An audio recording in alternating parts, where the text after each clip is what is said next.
society is trying to ban men going their own way. You know, I've talked about this, that it was only a matter of time. On YouTube, you can no longer even say the word. You can no longer say the acronym, or immediately you could end up in YouTube jail.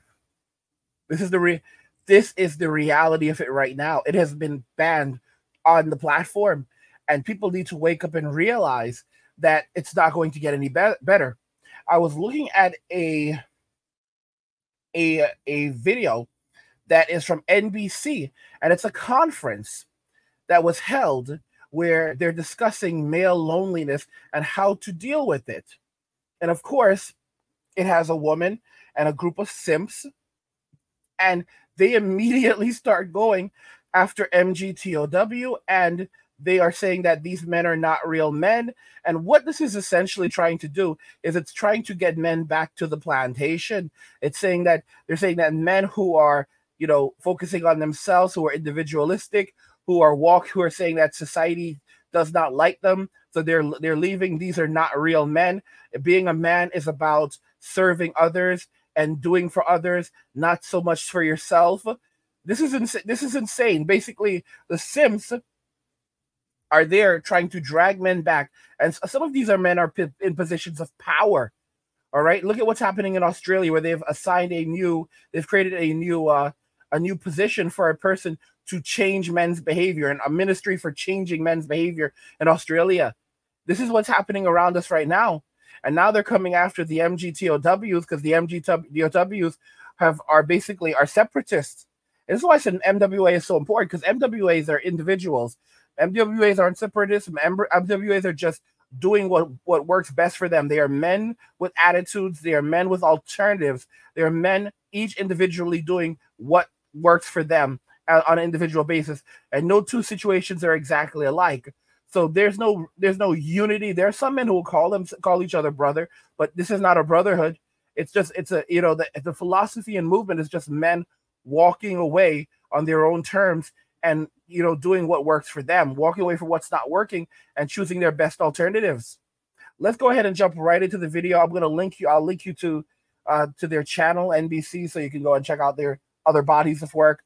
But let's listen to what these individuals are saying. Thank you so much. I know this is a very popular panel. I'm honored to be here, so I want to get right to it. I'm nervous. Katie Couric's in the room.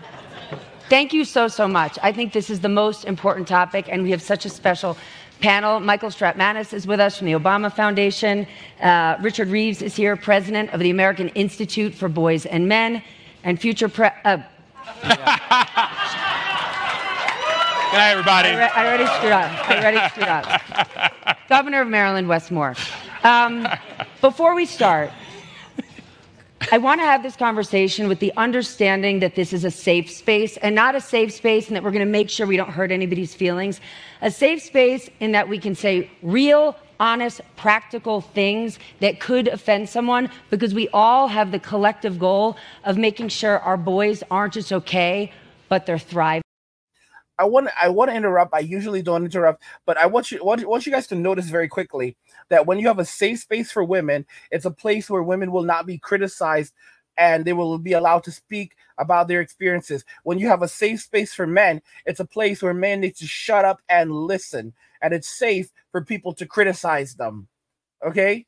Do you notice the differences? Unbelievable. I personally think we don't talk about them enough. So Richard, let's start with you. What does it mean to be a boy in 2024? Well, I'm not a boy anymore, in case that's not obvious to the crowd, but I have raised 3 sons, all in their 20s now, which is one of the reasons I think I'm drawn to this work. And I think the very fact that doesn't have an obvious answer anymore, that's a box with a big question mark in it now. And a lot of boys are struggling with that. And I would say that the best answer to that is probably not to tell, but to show. And what we should be showing is that mature masculinity, which is a phrase I much prefer to thinking about toxic and non-toxic, which maybe we'll get into, is actually just about being generative. I think I've tried to raise my boys. I think we should try to raise our sons that actually just being for yourself is the opposite of masculinity. that masculinity and being a boy is about relationships. It's about being generative. It's about giving more than you get. And so there's this online movement some of you may have heard of called the Men Going Their Own Way movement. It's like a male separatist movement. About giving more than you get. So being a man is about giving more than you get. Giving more. It's not about a trade of value. For example, what can I have this. This is what I bring to the relationship. What does the other person bring to the relationship? No, it's about what can I do for others and what can I do for society. It's about being selfless.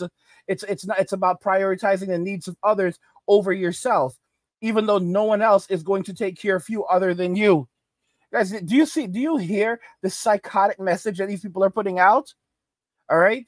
And this is how so many men, so many young men end up destroying themselves, ruining their minds, their bodies, their finances, ending up homeless, ending up in prison, ending up, with their names and reputations destroyed because of men like this who are telling them to just give away their value and expect nothing in return. Sacrifice yourself for the state and for the ladies of the state and expect nothing from them. Okay, your job as a man is to serve. You were born to serve. Okay, there are those who are born to lead. All right, and there are those who are born to serve. They are the masters and they are the servants. You are a servant. You are not a master. All right, guys, this is a caste system. It's a caste system. All right, where men are placed at the bottom, and then others are placed at the top who rule over them. Okay, the state is at the top, then they're the agents of the state. Simps are agents of the state. Women in modern day society, agents of the state. And men are at the very bottom. Okay, hetero men are at the very bottom, and they are the serving class that are there that are there to be selfless. Now, the crazy thing is that the state wants you to pay and subsidize your own servitude. So you need to pay and subsidize your own servitude, or else they will shame you into submission. Ah, my gosh. Oh, screw this. I'm off. Everyone hates me. Men going their own way aren't men at all, in my view. Is that men who are in communities, in families, who are kind of giving more than they get, that's what I think it means. That's what I think the aspiration should be. But I honestly think a lot of boys right now don't have a good answer, and so they go looking online for an answer and find some pretty bad ones, honestly. Michael? I find, and we saw this in the Obama White House, we did something that was interesting. We took a look at the well-being of the American people, and then particularly the well-being of young people. And we disaggregated it by race and gender. And what we found was pretty staggering, that on the bottom of every good statistic and at the top of every bad statistic were boys and young men of color. And it didn't correlate to income. It didn't correlate to neighborhood. There was something there that cut across those lines.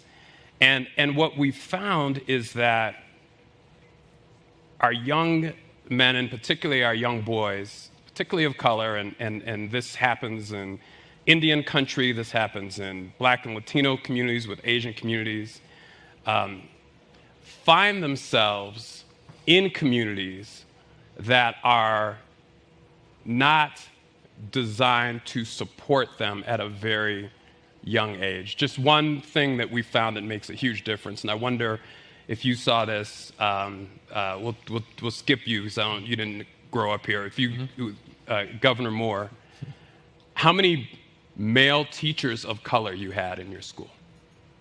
I had one. He was actually a guidance counselor, and I spent a lot of time with him. So basically, he just shifted the entire conversation to race. You see, this is how it ends up happening.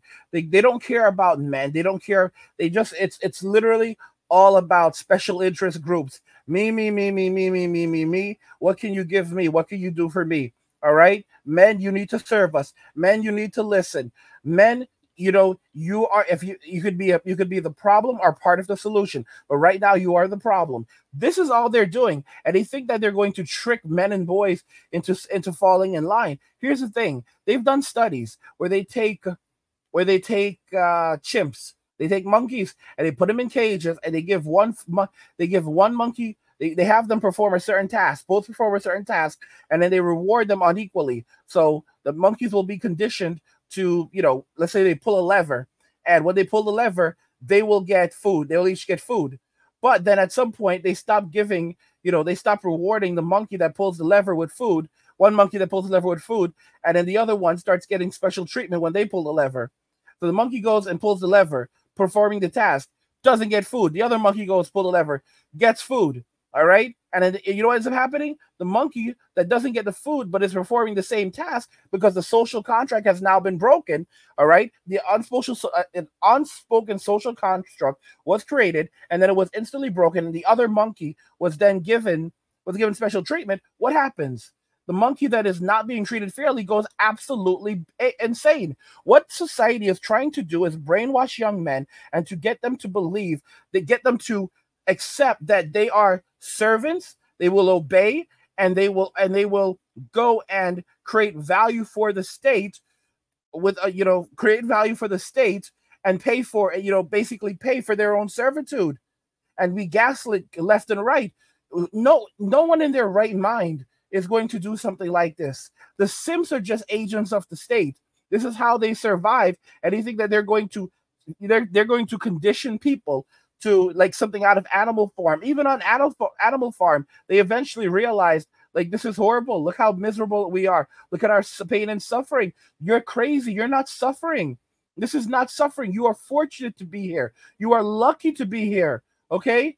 Like George Orwell warned us, 1984, Animal Farm, right out of Animal Farm. And look at the ending of Animal Farm, where those who used to claim to be oppressed and then became the leaders, they became the oppressors, and they became the state. They became the state. All right, guys, if you're enjoying the content on this channel, you want even more of this content, consider checking out the Men Walking Away channel, where I release daily videos. There's a link to the description of the video. Go check it out. Subscribe to the channel. Enjoy the content.